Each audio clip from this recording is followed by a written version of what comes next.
All right, welcome. Today we're going to be learning about solving proportions.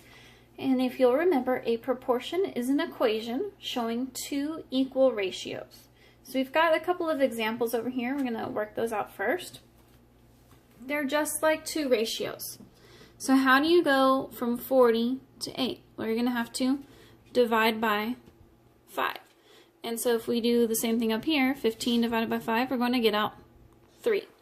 So one way of solving your proportions is with equal fractions. So equal fractions. Y'all had experience doing that. Let's try this one here. We have 4 to some number is equivalent to 12 out of 24. So how do we go from 12 to 4? We could divide by 3. Or we could also figure out a unit rate, yes? So 12 over 24, that's the same thing as 1 over 2. Now can you go from 1 to 4? Yes. 1 to 4, you're going to times 4. And so then we're going to do 2 times 4, which is 8. So you can use equal fractions, or we can use unit rates.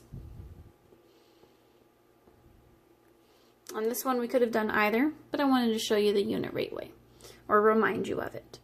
So now let's go on to something that looks a little bit more like this. We have 4 to 7 is equal to 5 to some number. So we're going to see. We want to go from our completed one to our incomplete one. Can I multiply 4 by something to get 5? No, not a whole number. I could figure out what I could multiply by, right? But I'd have to divide, and then I'd have to go back and multiply and all that.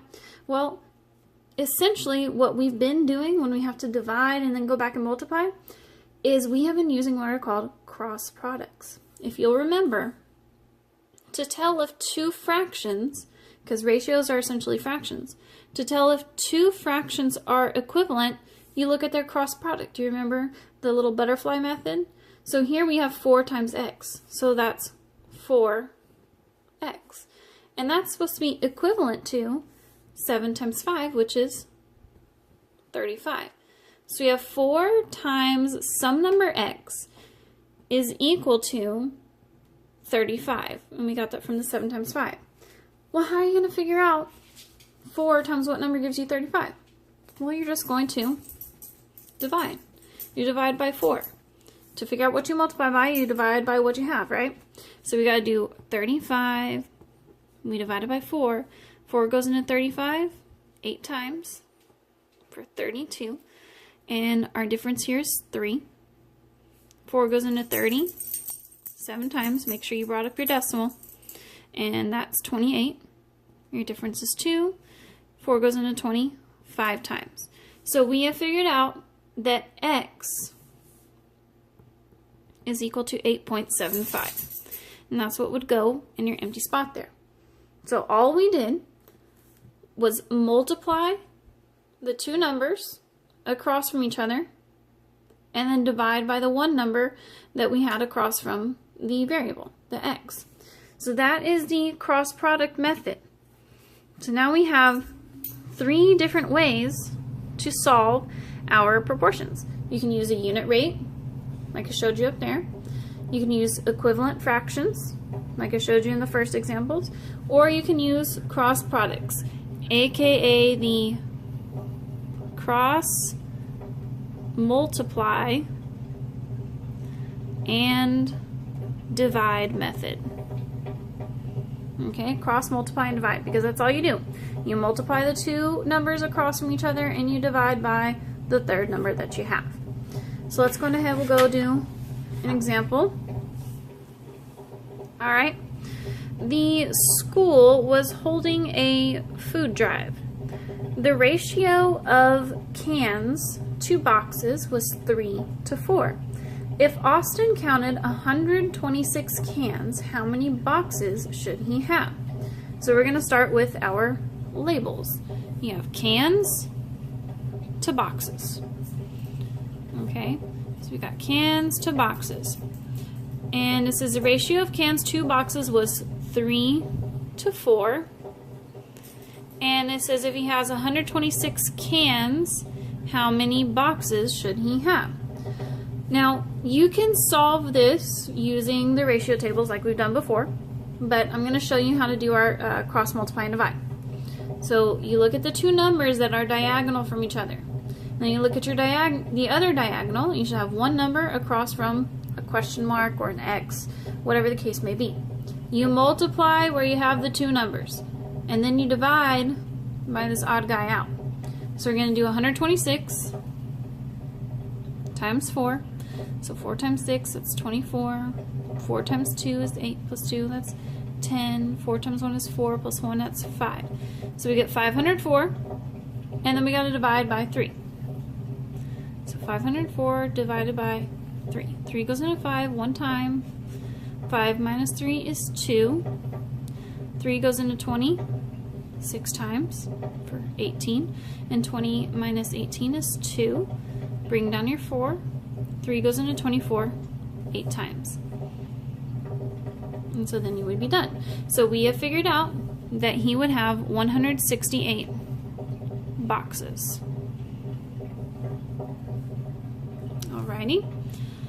Now, next one here. The vet says I have to give Apollo some vitamins. The vet says he should get 1 teaspoon for every 20 pounds of his weight. Apollo is a big boy. He weighs 75 pounds. How much medicine should he get? Okay, we'll compare. We've got teaspoons of the vitamins to pounds. Okay, LB stands for pounds. And our initial ratio says he's supposed to get 1 teaspoon for every 20 pounds.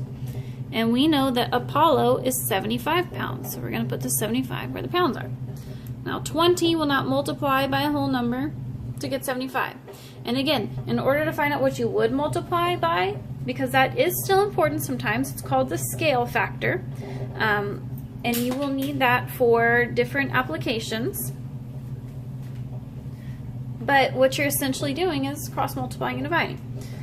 So we will multiply 75 times 1. Well, that's 75. And then we're going to take the 75 and divide it by 20. So 20 goes into 75 3 times. And that is 60. And so our difference would be 15. 20 will not go into 15. So I have to put my decimal, put a 0 so I could bring that down. 20 goes into 150 7 times. For 140, and 150 minus 140 is 10. 20 will not go into 10, but we could bring down another 0. 20 goes into 100 5 times. So for Apollo, he would need 3.75 teaspoons.